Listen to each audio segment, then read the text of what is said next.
for, let's see, just had the, if you scroll for a small amount, notice that the scroll thing stays for a little bit.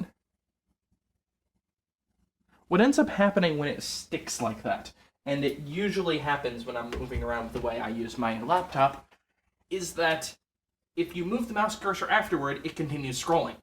So when I try to scroll down on something and click a link on something, it instead keeps scrolling, and I click on something completely random, like an advertisement banner or something stupid like that. That's dumb! Why would you do something like that?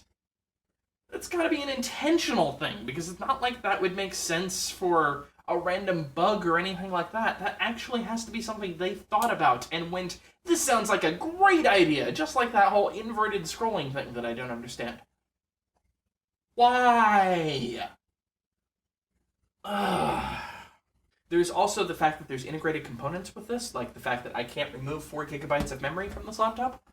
This is a problem. Say, for instance, if that memory were to go bad, and I didn't know somebody that knew how to desolder things, or cut traces or anything like that, this laptop would be worthless.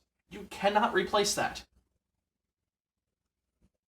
Why would you do such a thing? I know it's supposed to be in the name of slimness and things like that. Don't give me that crap. This laptop is plenty slim and I have a slot.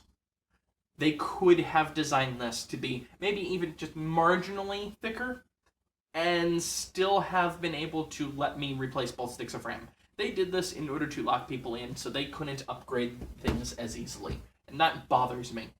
The battery, it looks like it might be sort of user serviceable, just not serviceable while things are active. I don't know, I haven't cracked it open myself yet, but battery's a similar situation. One of the batteries you can't do anything about. At least there's still a second battery, and at least there's still a second RAM slot, so I can extend things. I just have a bit of a cap, and it's not that big of a cap.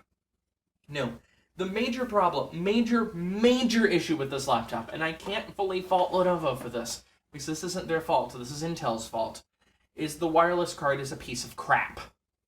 Well, the card itself isn't crap. The drivers for the card are crap.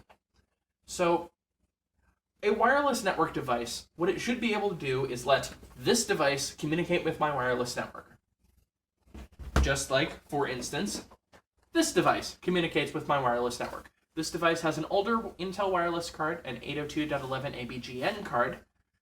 This works out great. This laptop is perfect on wireless. Sure, it doesn't have newer features like being able to use 802.11 AC. This doesn't have a built-in Bluetooth adapter, but oh boy, the range. I have over a block worth of range on my 2.4 gigahertz network. And it's not like I'm the only house in this area. There's plenty of other houses with Wi-Fi.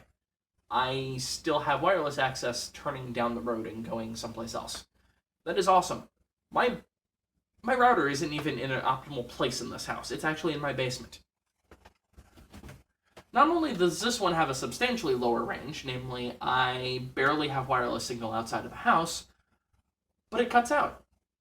If you sleep this laptop and wake it up from sleep, it won't necessarily actually see the wireless card, or wireless network. Well, if you wake up this laptop from sleep, it will reconnect to the wireless network, but it won't actually do anything with it. It will act as though you have no signal. Your router is having problems. In fact, if you use troubleshooting in Windows 8, it will tell you, your router is having problems. No, it's the stupid wireless card. There is no fix for this at this time. Intel claims to have fixed this issue with a driver update.